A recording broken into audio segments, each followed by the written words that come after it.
Still Team Human with heart, empathy, and love. Hello, everyone. Welcome to Still Team Human. I'm your host, Francesca DiMeglio. This is where we discuss how to keep people at the center of our work in the age of AI and other advanced technologies. This is where we elevate the human and understand how people can ensure the new world fits around their best interests. And I'm delighted to share with you that today our guest is Al Turano, co-founder and CEO of Career North Star, faculty member at University of Scranton, and author of The Five Attributes of a Great Professional in the Age of AI, a business parable to support the growth of the next generation of transformational leader, which the title alone is perfect for this podcast. So it's great to have you here, Al. How are you today? I am great, Francesca. Thank you so much for having me. And I agree. I think we have a real alignment here Oh, on yes. your The goals and the our mission. podcast and your book are soulmates. No question. As I mentioned, I'm deep into your book now, and there are a few things that I really would love to pick your brain about. The first one, I thought we would start with having you tell us a little bit about your background and how that connects to this book, why you wanted to do it, the motivation for it, etc. Sure, absolutely. And again, thank you so much for having me. And thanks to your audience here. I'm a huge fan of the podcast and your work. So for me, the journey goes back decades for sure. Really coming out into the world, I really didn't know, like so many, what I wanted to do, kind of what I wanted to be when I grew up. And really all I did was just get a job, like let me start somewhere and get going, and started in the waterproofing business. So fixing people's basements and crawl spaces. And even though you might say, like, well, wait a second, that's a jackhammer and cement and concrete, how is that relating to where we're going? Well, that starts a journey for me over these next several decades where I went from waterproofing to professional assessment and certification to technology to healthcare consulting and a lot of consulting along the way and entrepreneurial ventures with that. But what I found the common thread, and you can say, well, what's the common thread between digging a ditch, administering an examination, using a laptop for technology consulting and installing MRIs for people? Well, the common thread is exactly that: people. What I found is that I want to help people, and what I also found is the more that I help people get what they want in terms of their outcome, their goal, what they need, I found that I got what I wanted out of it. The next deal, the more money, the more prestige, the next big job or promotion, etc. And over the years, I started to build upon that, maybe not even with the most intention in the world, but it just started to rear itself to me. On top of that, going back even farther, when I was a little kid, we did a take your kid to work day. Like if you've ever heard of that, you take your son or daughter to work day. Well, my dad worked for the Pennsylvania Department of Transportation for 40 years. And one day he took me to the job site to watch a road getting built. And I was stunned at how they worked together alone as soloists, as team players to get asphalt down and get it concrete leveled and etc.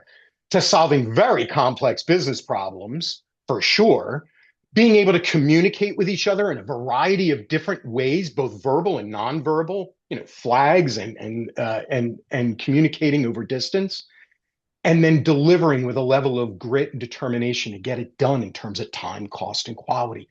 All of that said is I've smashed all of that together to build what I believe is the roadmap for people across many generations to come together, work together, and excel together like never before in this transformational business age. Yes, and in fact, we should really specify you just outlined the five attributes that they'll find in the book. Soloist ownership, team collaboration, problem solving, communication, and grit. Which I've been watching the World Cup. It applies to the teams there as well. Yes. And Yes. go Spain now. My Italy didn't make it, but I read that that. My very, condolences. yeah, yeah, I yeah. know you're upset. Uh, very upsetting. And USA then made us all cry. But that you can see that in those teams, in the teams you see at work.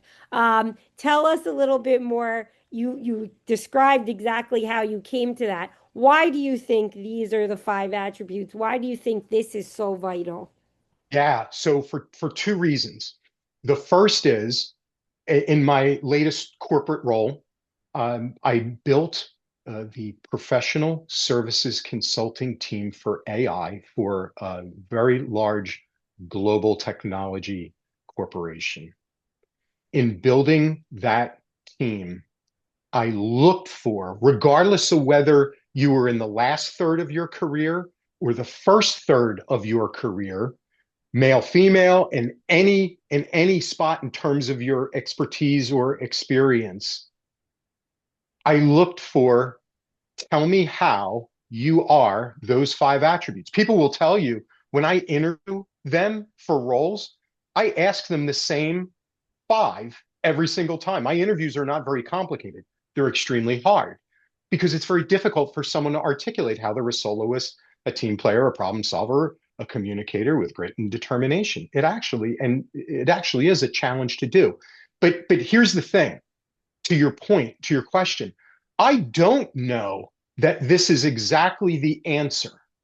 What I can tell you is every time that I've built a team or an organization that has been outrageously successful, they all possess those human qualities, regardless of the technology, regardless of the business challenge, regardless of the desired business outcome, regardless of the financial or socioeconomic environment. Every time success at the individual and the team and the organization level has always been found when I see the common thread of those attributes. So, do I know it works? I do know it works. So I want to share that with everyone because it crosses generations and it crosses levels of experience and expertise. So you've said two key words that I want to bring up. The first one, you said the A word, artificial intelligence, AI. So have you been suffering or dealing with this contradiction in the sense that the AI could be so helpful to humanity, and at the same time, it could be so harmful? How are you dealing with that internally as a person and then as a business person? I look at it very, very simply. And when we do corporate coaching, when we do individual or cohort coaching for individuals, for teams, we look at it in a very, very simplistic way. AI is a tool. It is a tool. Just take it as that. It is no different than a hammer. A hammer in the wrong hands or somebody who doesn't understand how to use it, well, you can hit yourself on the head, you can hit someone else on the head, you could break your thumb, and you come out with a bad project. The house that you're trying to build is a mess. If you teach somebody how to use it, enable them as the carpenter, if you will, they can then build something beautiful with that hammer, something spectacular with it. Mm. That's it to me. If we try to overthink it so much that we paralyze ourselves as either an individual or worse as an organization, when we say, "Well, we just have to get AI." Well, why? Well, because we need to have a hammer because the other people have hammers too. Yeah, but if you don't know what you're trying to build with it and you're not enabling your people to learn how to use that hammer, you're just going to have a very expensive box of hammers. And the last part of that is I've seen this, and many of our viewers probably have seen it. If you've been around long enough, you've seen this in every technological shift of the last 35 years. Just think of the advent of the internet. Yeah. Everything has this sort of cyclical nature to it of we've got to get there. I don't know why. Oh my gosh, the tool is terrible. Well, let's rebuild it the right way now. We've done that with the internet. We did that with cloud computing. We've done that with mobile computing, and now we're doing it with AI. If we help our people use the tool properly with a given expectation or a goal, as we put it, wow, I think this is a wonderful, wonderful time to be in. If we don't, yeah, there's going to be a lot of trips to the ER from a corporate perspective. Right. Well, I like that you use the word tool. I agree. I use that word a lot. I used it in the AI Constitution I wrote, which you can all check out on my blog. And I think, though, that often we're hearing it talked about as a collaborator, a colleague. And I think that might be why people get frightened, frankly, frightened by it. They're worried it's going to take their jobs. What do you have any thoughts on that? Sorry to put you on the spot. I know these are existential questions, but most of my guests end up getting hit with them before the end of the podcast. Oh, I'm glad we're getting this up there early and I'm nice and Yeah, fresh. early. Then we'll get into specifics about your book. No, that's quite all right. So a couple things with that. Every forest, meaning the Yeah, world of business, right? Every forest gets to a level of maturity. And then in nature, you have to burn the forest. They get struck by lightning, fires start. That old growth must be burned down, not to kill the forest, but to foster the new growth. The fire cracks open the seeds. The old trees and the old guard fall down so the new and the young can sprout up and be strong and get the sun and get nutrients and get water. That's what this is. So if you're not prepared for it, I guess it's pretty scary. Or if you're one of those old growth trees, I guess that's pretty scary. But that's what keeps us going. If you think about it in these terms, I mean, we in theory should all be riding around on horses right now, right? But we're not. We've continued to advance, and yes, is there destruction of sort of the old, like there aren't blacksmiths on every corner? Yeah, there's destruction of the old. So what do? You adapt to the new. We're still here. We're still growing. We're still thriving. So there must be something to that. So what we say is adapt and adopt, learn the tools. Don't be afraid of them. And here's the last part of that. If you run from it or you like hope it doesn't, show up or something like that, go back to the example of the hammer. A hammer just sitting on the table is completely, completely useless. You have to pick the hammer up and try it. right. No question about that. We do think everyone should be experimenting, figuring out how to use it properly. Companies and governments should be putting regulations and rules around it, so that people know what they can do with it. I certainly agree with all of that. And for all of you watching, the metaphor about the forest actually relates back to the parable in the book. And brings me to my next question, which is about the second keyword you said in that original answer, which was all about the generations at work. Talk to me about why you made that a part of this story, that you wrote. What is it about the generations at work that causes tension but can also be a benefit? Yeah. So the way that we've looked at it from the beginning is if like anything in life, actually, if you can take the benefit of your experiences and your expertise, but perhaps maybe not with the same energy that you used to have, Yeah, and couple that with unbridled energy, but maybe that doesn't have the same experience or expertise that this person has. If you put them together, wow, you create a supercharged team yeah, as a result.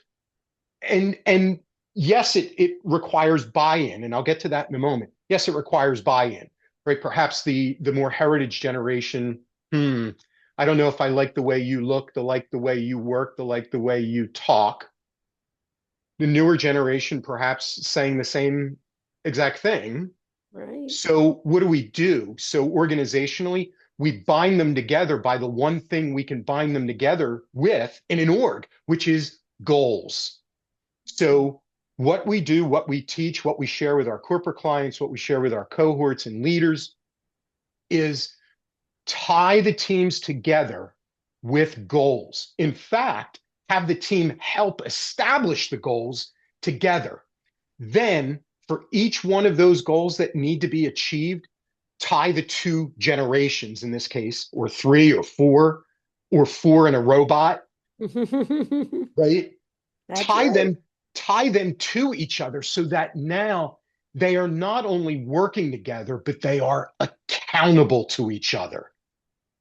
We wrote a white paper going on about a year and a half ago now. It's got published by PMI.org, Project Management Institute, that talks about the alignment of generations and how, when they work together, experience and expertise tied with unbridled energy and sort of a new set of eyes, new, fresh set of eyes, and not a fear of like messing up kind of thing, and putting them together, you beat the more experienced and even the more talented team because you're coupling that with a level of energy and iterative approach and collaboration to be successful. The last part of that I'll say then is when we tie it back to AI, is then when I supercharge that anchored team, right, accountable to each other, and then I supercharge them with the right, in this case, AI tools. Now I have bound that team together through technology, through business process, and through goals. You know what? We're going to conquer anything and everything when we have that formula put together. Yeah, I mean, it does sound like something I've talked about a lot, the magic of teams. There Yeah. are just certain teams that you bring together that can get a lot done, and it does rely a lot on the leadership, the ambiance that is set for people in the workplace, how they're expected to work together, the, delineation and clarity of goals. Yeah, and that was something that came up early on in your book, where the young person feels like they're not given all of the details and all of the know-how. What tips do you have, since we are talking about the generations at this moment? What tips do you have both for the younger people trying to work with older people and vice versa, so that everyone gets along and you can create the right situation for that magic to happen? Yeah. So the one operative that you said was so everybody gets along. That's Yeah, not a, see, that's not a necessity. What is a necessity is that one, we respect each other. And this is you said it, this is a sure. leadership issue. One, we have to respect each other. Two, we also have to look at, we share a common goal, and we'll talk more about that in a moment. Number two, so we're held accountable to each other. And three, from a five attributes standpoint, that communication aspect is I have to make the effort, whether I'm heritage generation or I'm new generation, I Mhm. have to make the effort to meet you where you are. And then maybe I can bring you along a step or two, given, if I have more experience and expertise. Or I can bring you a step along if I have a set of fresh eyes and maybe a new idea on how to solve a problem. That that's the binding agent for everyone. So we'll walk through it real quick. From a leadership standpoint, so talking to all the leaders out there, here's what you need to do. It's a very simple formula. It's called GPPT. Set the goal first. What is it that we are trying to achieve? Measure that goal, right? SMART goals that never goes out of style. Measure those goals, get the team together and have them share in the goal. Like, is this important to us? Is this our priority? Is this the strategy that we want to be able to follow in order to increase revenue, reduce costs, get closer to the customer? Right. So then when the team can share in the setting of those goals and the achievement of those goals, then move to the business processes. when we look at the business processes, see, I still haven't said technology and I still haven't said people. When we move to the business processes, now what we do is we assign those people who have shared in the development of the goals together. We overlap their goals so that I'm accountable to you, you're accountable to me, and then we have to work together to help achieve those goals. Mm. Sometimes what I would recommend is you have the senior person in charge of that work stream. Other times, flip it, have the junior person be in charge of it. Still, we're both accountable to each other. If junior person fails, guess what? I'm coming to the senior person to say what happened, Of course. right? Now, when we establish the goal, we've established the business process. Now we go to the people and we say, now, people, let's put you in the right position, in the right place to go be successful. Now that we're tied to each other by goal and by process, we are truly accountable to each other.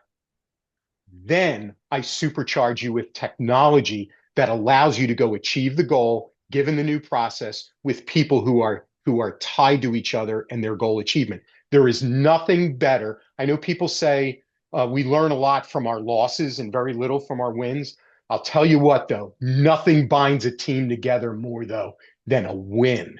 And this Oh, is the formula for that, Francesca. oh, yes. I think there, I mean, nobody wants to be the loser. Again, I can hearken to the World Cup, and nobody wants to be the loser. Nobody wants to be the villain. That's the moral of the story. That's right. It's true. And everybody loves a winner. And so it's very easy to bond over winning too. That is something that gets lost in all the cliches and messaging that we hear. Um, so I loved the way you wrote this as a story. Is it fiction? How real is it? Because it does seem very realistic. It is very realistic. Okay. So the stories in it, the sections, the lessons are very, very real. The people are amalgamations of Of course. people. Yeah, and people I've run into, people I've been, Mhm. and my business partners Jessica and Bridget. Though it's not exactly them, it's amalgamations of them, but you'll run into characters named Bridget and Jessica in there. And so it's very, very real. It will resonate. It, Absolutely resonate. yeah, like that's why. So it resonates because part of the voice of it is those generations saying, I don't understand you. I want to help you. And the other one saying, I want to help, but I don't understand how. I've seen it. I've witnessed it. I've had to fix it. And I've had to grow and cultivate that connectivity. So, and the outcomes are real as well. So it's very, very real. It will come across, hopefully, as very real, but hopefully in a very simplistic, kind of easy to consume manner, so that it's reasonable for any generation to just pick up and run through, but still get the lessons from it. Yeah, that's really great. So, what made you use this format? There's a few different see, there's a few different formats and platforms that we have going. Yeah, And I mean, to you could have written it. The reason I ask is because you Yeah. could have written it like so many other people where they're like, this is our methodology, in the list form. This is what you need to do to carry this out. But you chose to write it as a parable, which you mentioned in the title even. What made that format the one you were drawn to and the one that you thought would appeal to readers? Because it is a story. Business is not, and leadership is not a textbook. If it were, we wouldn't have millions of them written, right? We have libraries filled with leadership methodologies and leadership books and team building and this and that. And I just didn't think we need that. What I think we need is a very simple story that covers very complex problems. Again, back to the five attributes itself. Communication in an omni-mode, in an omni-channel way. I wanted to appeal to a wide variety of people, regardless of where they are on their journey. And I didn't want it to be intimidating.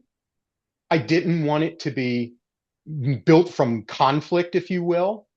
I wanted it to be built from just a real life story from a person who's a practitioner, who's been Adam, the main character, Right. who's led Adam, the main character, Rick, and now who I believe is Sage, the mentor to help everybody in their journey. That to me was the right way to articulate the message so that the most people would pick it up and say, I think I can consume this and I think I can get behind some of the lessons in it. I loved how Sage was the mentor, Sage advice. Got that. And that was very clever. What I think people will enjoy about this, and I'll be doing a book review eventually because I am working on all of the book reviews of the summer of 2026, is the fact that it makes it much more memorable. You know, when you are going through a story as opposed to a listicle that is about the business world, it sticks with you because you remember those characters or you recognize yourself in those characters and you can see, you know, what happens to each of them, and that just remains in your mind. It lives in your brain long after you read the book. Whereas maybe these lists that we all, you know, do, I do them myself, in articles, don't stick to people in that way. So let's talk about your advice for people. We talked a little bit about the generations and we kind of touched on the teams, but I'd love to hear more information. And perhaps as a leader, you could share this. How do you put together a really successful team? How many people are in each generation? What, you know, background do they have? How do you know how to put together a really successful team and what are the attributes that will make it, you know, shine above the others? Yeah, when I look to either build or um, or take over a team from somebody, or whether it's a rescue effort or it's a new initiative, it's really all the same. So from a people formulaic standpoint, I look for experience and expertise, not experience like number of years, but what experiences have you had? Like, what scars do you have on your back? What's that twitch in your eye, kind of thing? That's what I look for. I don't care about number of years. The second part or second element that I look for in that more senior level person is their expertise. Mhm. Not so narrow that the only thing you can talk about is a coffee cup, right? That's what we need is a broad level of experiences and expertise that allow you then to be able to share that with others and to be able to react quickly. On the other side of that, I look for an almost 50-50 mix. I mean, this is truly formulaic. I look for an almost 50-50 mix of heritage generation, Gen X and Boomer, to millennial and Gen Z. When you create that one-to-one mix of each other, making each other accountable to each other from a goal standpoint, that's a nice, simple, clever mix to use.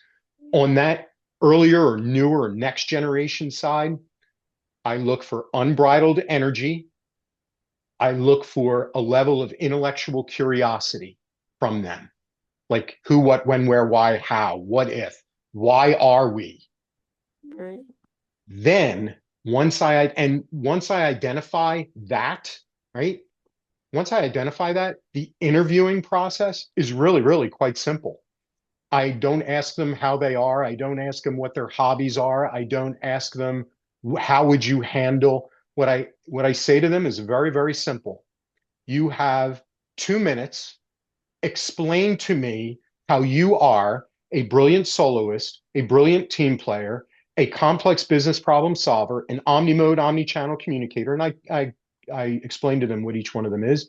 Show me how you have grit and determination, and then explain that in the context of how you've helped others with emotional intelligence and a level of minimal technical competency that allows you to execute in terms of time, cost, and quality. And if you can do that, beautiful, you're in. If you can't do that, you're not in. And then when we align ourselves on the goals for people who can't or won't or aren't interested in sort of the way that we bind ourselves to each other, like they want to be the most valuable player. They don't want to be like part of the winning team. They just want to score all the goals, to use your World Cup Yes. analogy. Mbappe, yeah. Gone, gone. I get rid of them. And in fact, I don't even need to get rid of them. Typically, the team is the one that boxes them out and then they get the message and leave. Every single time over the last 20 plus years that I've employed this approach, we have been world class, beyond world class, the great innovator, have climbed every mountain, have conquered every demon to everyone's success. And the last part of that is what it also creates is a cycle because that newer generation then becomes more experienced and with greater expertise earlier. They then become the supercharged leaders of tomorrow, today, and then they start the cycle all over again with the next generation to go be successful, which makes everybody bigger, better, faster, and stronger. That's it. It's such a good point, and I hate to reference the World Cup again, but yesterday the French team played the Spanish team. The French team was famous for being soloists. They have a wealth of riches Hmm. with four players who were exceptional, but they were playing alone. Each of them was playing for themselves, and they hadn't faced a really organized team. The Spanish team, on the other hand, didn't really have any of their big stars doing anything great at the World Cup, but they kept winning. They kept winning even by one or two goals, but they kept winning and they only let one other goal in by another team. And they ended up beating France in what no one expected. Everyone expected the French team to win. It definitely illustrates what you're talking about. We say the cliche being a team player, but it actually means something very important. You have to be able to do your work successfully on your own. But if you can't, use each other's skills to make each other better and build on all of that, you're not going to find that magic. And I just want everyone to know the team is everything. That's what keeps people on the job without them moving around all the time. If they're happy with their team, that is what gives you better results, better business outcomes. And it's also just a better work environment. It's a greater way to keep the people at the center of your work. Any other advice or tips or things you'd want to share about the teamwork aspect of what you've written? The key to it, thank you. The key to it is anybody who is that superstar who just wants to hit their goals, like, hey, I did my job kind of thing, you have to get rid of them.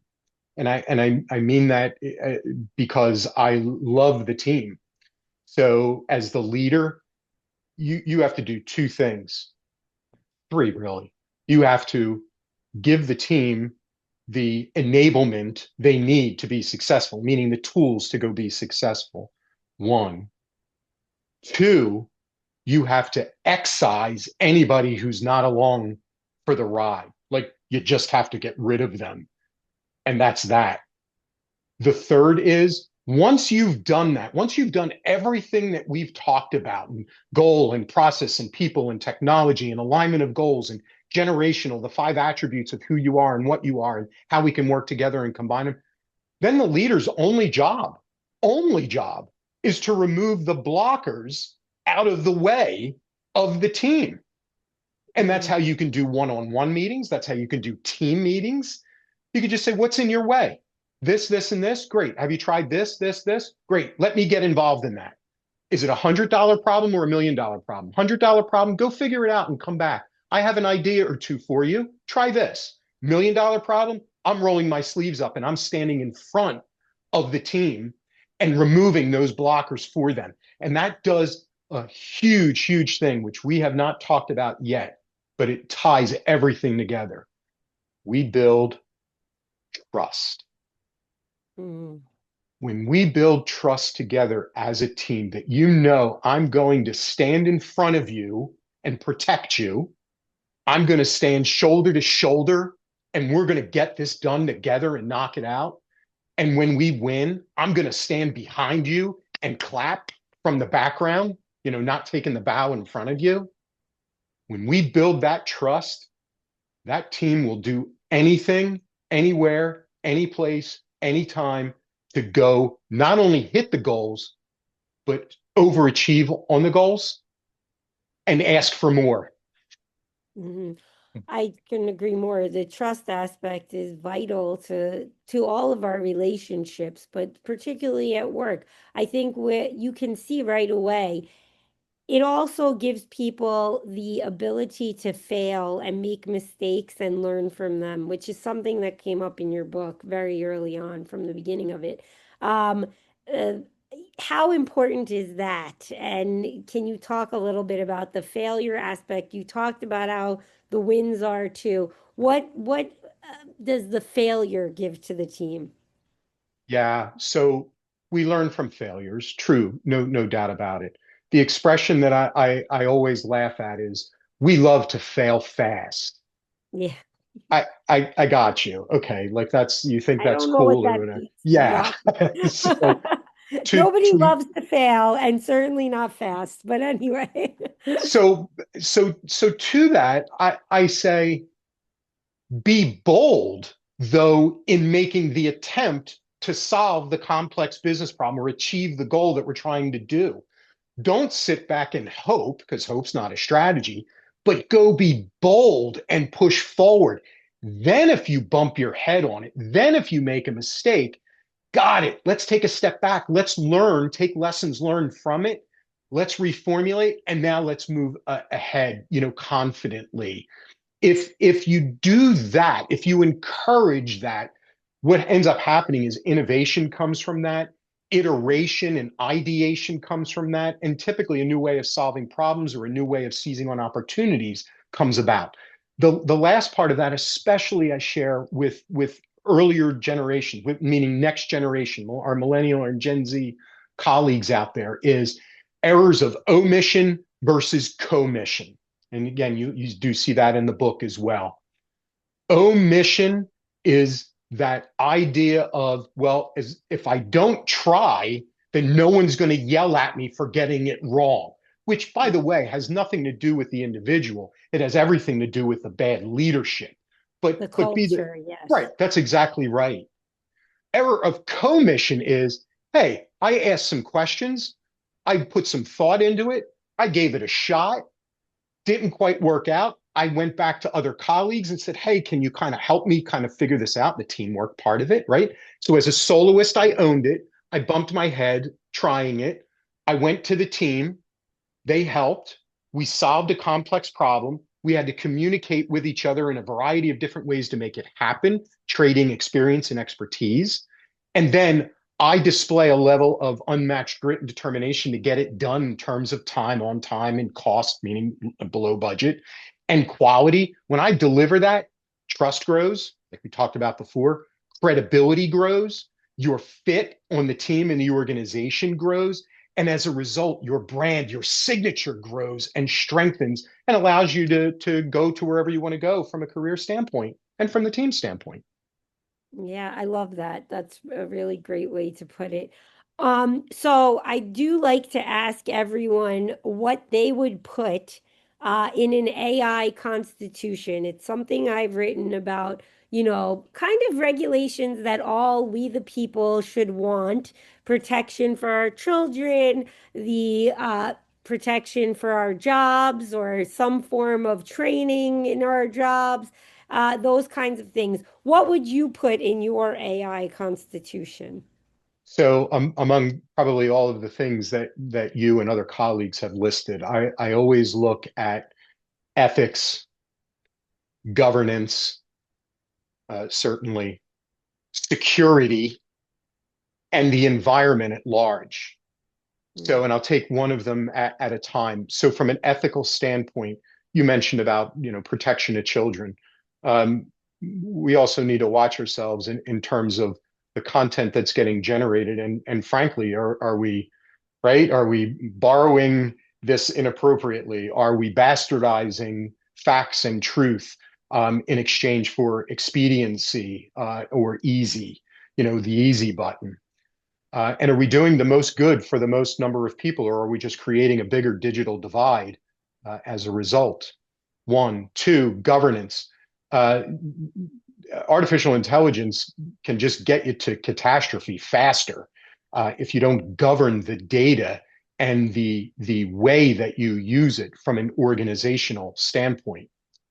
Three, from a security standpoint, if we're just emptying our data stores and all of our strategic information into some AI, we are really opening our organization up to a lot of very, very bad things, bad actors. Yeah. Also, right at both the sovereign or government level as well as the corporate level. I saved the best one for last in the age of AI is the environment. And I mean, in this case, the physical environment. So when you really talk about it, the AI constitution, we have got to get under control. I'm not trying to stifle innovation, but we have got to get under control what we are doing to the environment at large with artificial intelligence. I'm not anti data centers. I built some of the largest data centers in the world.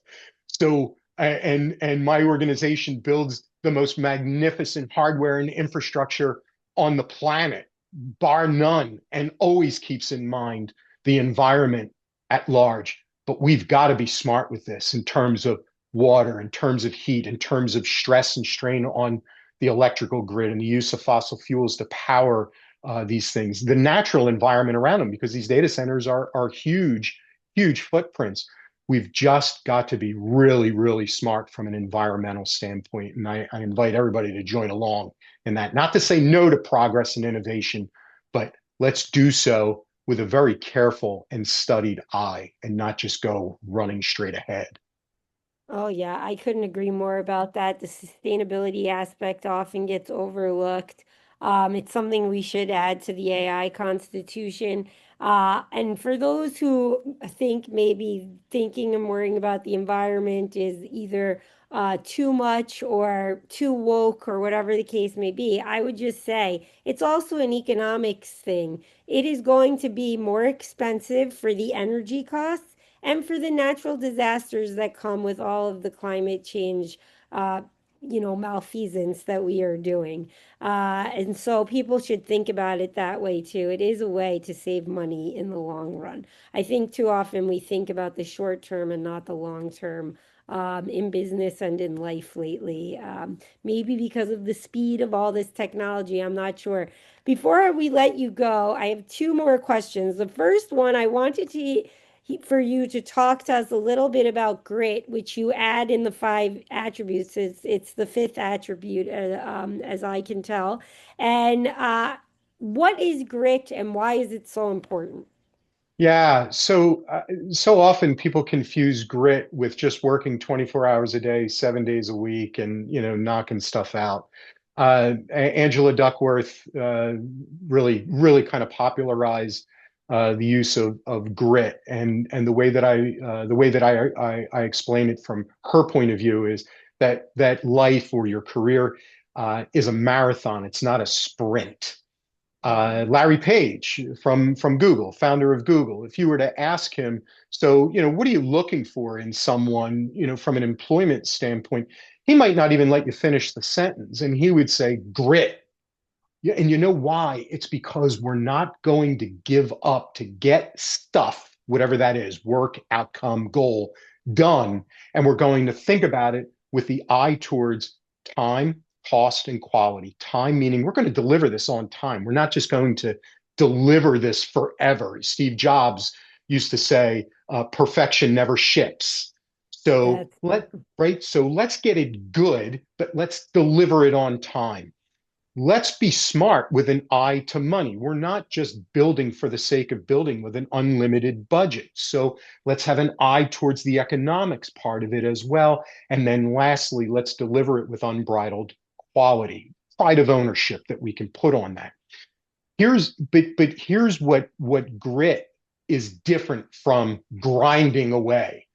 Grit makes a plan and marches to that plan and pivots as it needs to in order to achieve the goal in terms of time, cost, and quality versus the more traditional and maybe heritage generation view of just keep hitting it harder with a bigger and more hammers and just keep going and burn yourself out and destroy everything around you, but get it done. That's not the answer. That's been proven not to be the answer. Grit is the delivery of the outcome and doing so in a planned fashion that allows you, everyone, and you to be successful in doing so. And the last example that I'll give with that is, and I do this with my students a lot.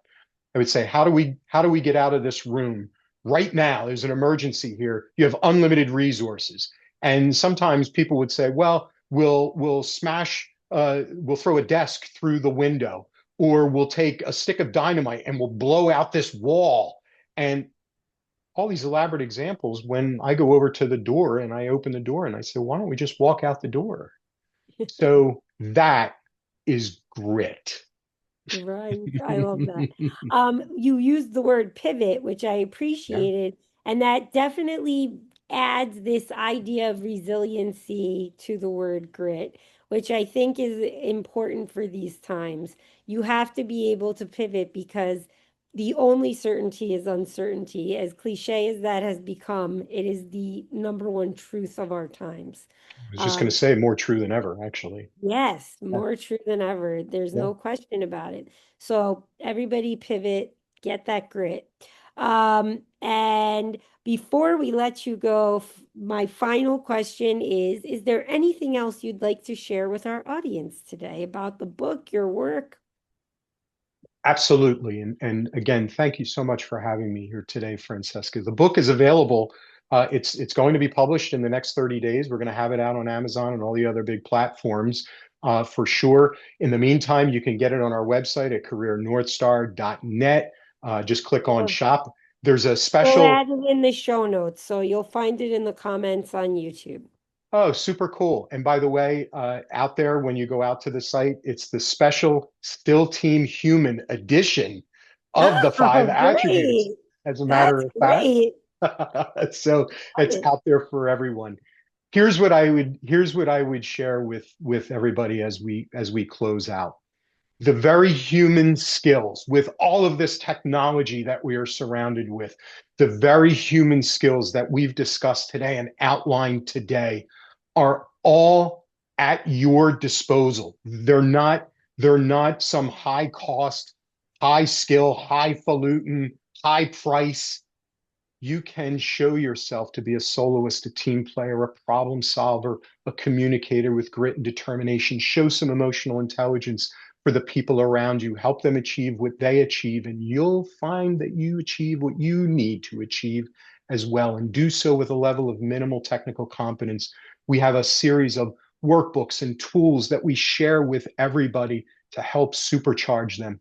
I leave you with this: the most powerful human professional skill you have is the universe, the good Lord. Somebody out there somewhere gave us two ears and one mouth. Listen twice as much as you speak. Listen to really what people want, need, and can afford. One. Two, acknowledge them. Acknowledge where they're coming from. Three, explore. Ask them very simple but incisive who, what, when, where, why, how questions. Tell me more. What about? What if? And then respond to them in a way that they need to be able to consume it. Because when you do, they will absolutely share with you the opportunity for you to go achieve what it is that you want and need to achieve. And what the heck? That's what keeps the world spinning. If you help other people get what they want and need, you know what? It works for you too. I promise. I promise. Oh, I live by that. I live by that. I think that's a wonderful way to close this out. We will add the information in the show notes. I hope you all enjoyed this and keep an eye out for my book review. I'll be doing that soon in another video, and we'll see you next time. Thank you so much, everyone.